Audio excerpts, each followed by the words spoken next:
अच्छे लोगों के साथ हमेशा बुरा क्यों होता है? गीता में श्री कृष्ण ने दिया है अर्जुन को इसका जवाब। श्री कृष्ण ने अर्जुन को जवाब देते हुए समझाई है, ये बात लोगों को उनके कर्मों का फल हमेशा मिलता है। गीता सार। आपने महसूस किया होगा कि जो लोग अच्छे कर्म करते हैं वो परेशान रहते हैं, वहीं जो बुरे कर्म करते हैं वो खुशी से रह रहे होते हैं। अच्छे कर्म करने वाले परेशान होते हैं कि आखिर उन्हें इतनी परीक्षा क्यों देनी पड़ रही है, जबकि जो अधर्म की राह में हैं वो खुश हैं और जिंदगी का लुत्फ उठा रहे हैं। अगर आपके मन में भी ये सवाल आया है तो आज हम आपको इसका जवाब देंगे।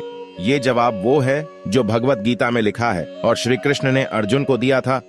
भगवत गीता में वर्णित कथा के अनुसार जब भी अर्जुन के मन में कोई दुविधा होती थी तो वो श्री कृष्ण के पास पहुंच जाते थे। एक बार की बात है, अर्जुन ने भगवान श्री कृष्ण के समीप आकर कहा कि वो दुविधा में हैं और इसका जवाब वो श्री कृष्ण से चाहते हैं।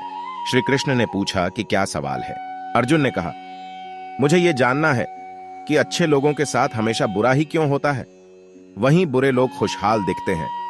अर्जुन के मुंह से ऐसी बातें सुनकर श्री कृष्ण मुस्कुराए और कहा, मनुष्य जैसा सोचता है और महसूस करता है वैसा कुछ नहीं होता है, बल्कि अज्ञानता की वजह से वो सच्चाई नहीं समझ पाता है। अर्जुन उनकी ये बात समझ नहीं पाए। इसके बाद श्री कृष्ण ने क्या कहा वो जानते हैं। श्री कृष्ण ने अर्जुन से कहा, पार्थ, मैं तुम्हें एक कथा सुनाता हूं, उसे सुनकर तुम समझ जाओगे कि हर प्राणी को उसके कर्म के हिसाब से ही फल मिलता है।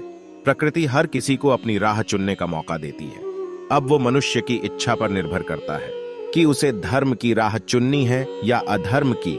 कथा शुरू करते हुए श्री कृष्ण ने कहा, एक नगर में दो पुरुष रहा करते थे। एक पुरुष व्यापारी था जिसके जीवन में धर्म की बहुत महत्ता थी। वो पूजा पाठ में यकीन रखता था। वो हर रोज मंदिर जाता था और दान धर्म भी करता था और हर रोज भगवान की पूजा करता था। वहीं दूसरा पुरुष बिल्कुल विपरीत था। वो हर रोज मंदिर तो जाता था लेकिन पूजा करने नहीं, बल्कि मंदिर के बाहर से जूते चप्पल चुराने। उसे दान और धर्म से कोई लेना देना नहीं था। समय बीतता गया और एक दिन बहुत जोर की बारिश हो रही थी। इस वजह से मंदिर में पुजारी के अलावा कोई नहीं था। ये बात जब दूसरे पुरुष को पता चली तो उसने कहा कि ये सही मौका है मंदिर का धन चुराने का। पंडित से नजर बचाकर उसने मंदिर का सारा धन चुरा लिया। उसी समय धर्म कर्म में विश्वास रखने वाला व्यक्ति भी मंदिर पहुंचा। दुर्भाग्य से मंदिर के पुजारी ने उसे ही चोर समझ लिया और चिल्लाने लगे। वहां लोग एकत्र हो गए और उसे बहुत मारा। किसी तरह वो बचते बचाते वहां से निकला तो दुर्भाग्य ने उसका साथ वहां भी नहीं छोड़ा। मंदिर के बाहर वो एक गाड़ी से टकरा गया और घायल हो गया।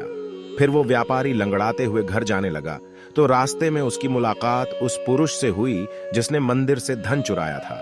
उसने कहा, आज तो मेरी किस्मत चमक गई, एक साथ इतना सारा धन मिल गया। ये सब देखकर उसे बहुत बुरा लगा और उसने अपने घर से भगवान की सारी तस्वीरें निकाल दी। कुछ सालों बाद दोनों पुरुषों की मृत्यु हो गई। मरने के बाद जब दोनों यमराज की सभा में पहुंचे और भले पुरुष ने दूसरे व्यक्ति को देखा तो उसे बहुत गुस्सा आया। उसने क्रोधित होकर यमराज से पूछ ही लिया, मैं तो हमेशा अच्छे कर्म करता था, दान में विश्वास रखता था, उसके बदले जीवन भर मुझे अपमान और दर्द ही मिला और इस व्यक्ति को नोटों से भरी पोटली। आखिर ऐसा भेदभाव क्यों? इस पर यमराज ने कहा, पुत्र, तुम गलत समझ रहे हो। जिस दिन तुम्हारी गाड़ी से टक्कर हुई थी वो दिन तुम्हारे जीवन का आखिरी दिन था, परंतु तुम्हारे अच्छे कर्मों की वजह से तुम्हारी मौत सिर्फ एक छोटी सी चोट में बदल गई। तुम इस दुष्ट व्यक्ति के बारे में जानना चाहते हो। दरअसल इसके भाग्य में राजयोग था, मगर इसके कुकर्मों और अधर्म की वजह से वो सिर्फ एक छोटी सी धन की पोटली में बदल गया। कथा सुनाने के बाद श्री कृष्ण अर्जुन से कहते हैं, पार्थ, क्या अब तुम्हें तुम्हारे सवाल का जवाब मिल गया? ऐसा सोचना कि भगवान तुम्हारे कर्मों को नजरअंदाज कर रहे हैं, ये बिल्कुल भी सत्य नहीं है। भगवान हमें कब क्या किस रूप में दे रहा है मनुष्य को समझ में नहीं आता है, मगर आप अच्छे कर्म करते रहें तो भगवान की कृपा हमेशा बनी रहती है। इसलिए अपने अच्छे कर्मों को बदलना नहीं चाहिए, क्योंकि उसका फल हमें इसी जीवन में मिलता है।